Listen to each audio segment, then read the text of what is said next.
Good afternoon, lords, ladies, lads, lasses, and all of you other lovely life forms. It is I, Jeagan2002, here to help you get into City of Heroes, the best MMORPG.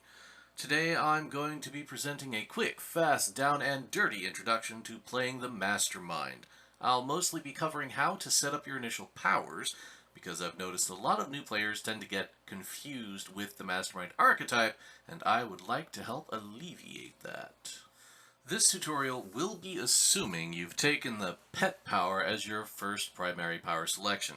Your pets are going to be your bread and butter as a Mastermind. You can play without them, but it is definitely not recommended. Why play a class that's focused on pets and then not play with the pets? When you first hit the streets as a Mastermind, this is what you'll see. First off, you want to be sure you have all three of your power trays open. The top tray will have our pet summons and pet upgrade powers, so let me go ahead and move Call Thugs up there, along with some toggles and powers that you rarely use. For this, we're actually going to have these two, because we use those fairly frequently, we'll keep those in a lower selection.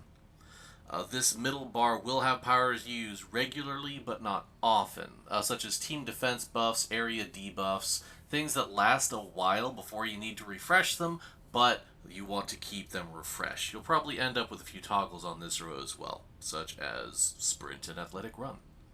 For this first row, we're going to have this yellow reticle attack in slot 1. This yellow arrow is going to go into slot 3, and this is actually going to be coming up here. It's going to be repurposed. I'll explain that momentarily. Now, your starting power from your secondary set will depend on what power you chose. If it's a quick use AoE heal like I have, or if it's a crowd control or something that you can quickly use, even if it's an attack power, it's going to go in this second slot on your first power bar.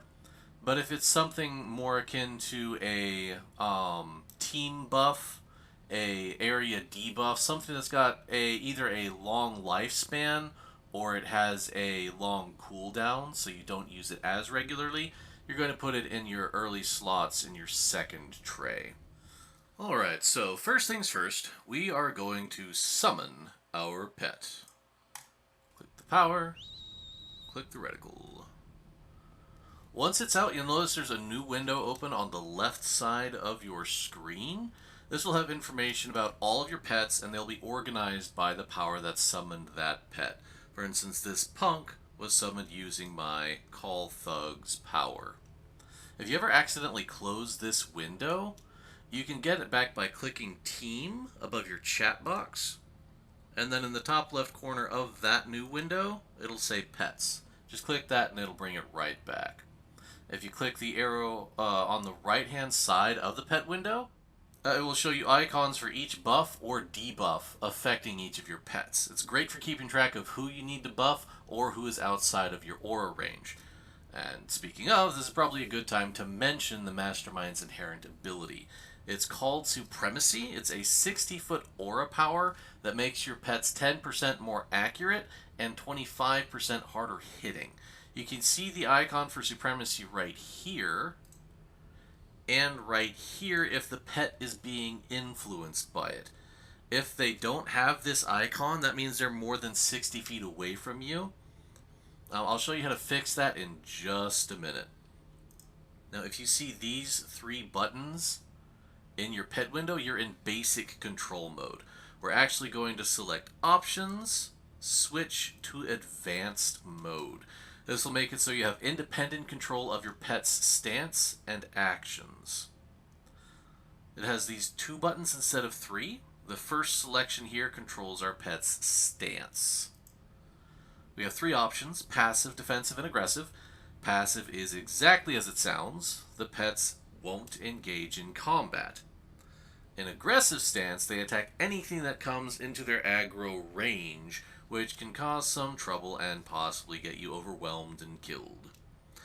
Defensive stance has two aspects to it. First, your pets will only attack targets that either hit you or hit your pets. Second, half of any damage you would take is instead evenly spread amongst your pets. That's called bodyguard mode. These buttons over here on the bar, attack, follow, and heal, need a bit of explaining and editing to be useful. These are macros. Rather than powers, these are buttons that give a command to the system. There's a ton of things you can do with macros, but that's something for another tutorial. All you need to know for this is you can alter macros on your power bar by right-clicking and selecting Edit. This first one, Attack, says Petcom All, Attack, Aggressive. This means it's a command for all of your pets. It tells them to start using offensive powers on what the Mastermind is currently targeting, and their stance will be shifted to aggressive. This isn't ideal since they'll be taken out of bodyguard mode, so we're actually going to erase aggressive and type in defensive. So now when I tell them to attack my target, they will stay in defensive mode. Now if we do the same to follow, Petcom All, so all of our pets are given instruction. Follow, they're told to follow the Mastermind. And aggressive, so they're shifted into aggressive stance. Again, we're going to get rid of aggressive and replace it with defensive. If we're just running around and they're following us and then they start attacking anything they see, not such a great thing. Now the last one, heal, edit, Petcom All, follow, passive. It's practically identical to the follow command, so we really don't need it for this. So we're going to repurpose it entirely. We're going to delete passive, we're going to delete follow, and we're going to type in dismiss. Now what that means is when we click this button, any pets that we have summoned are immediately unsummoned. It's really useful for running around massive maps, or if you're traveling quickly and your pets are having trouble keeping up with you, it makes it so that they don't start a ruckus and drag trouble to you. Let's go ahead and get him resummoned. Now the final thing we're going to do in the pet window is come over to the command, make sure that it's for all pets, click Go To, this will give you a little targeting reticle, and click somewhere nearby. Your pet should move to that location, and now click that new icon and drag it into the 4th slot. Edit, and we're actually, for this one, going to type in aggressive. Now this is more of a niche use for the pets. It's something you will be using fairly frequently, but it is more niche. Basically, we use this to tell our pets to stand around a corner and wait for something to run past. Then they'll jump out and beat up whatever's running past them.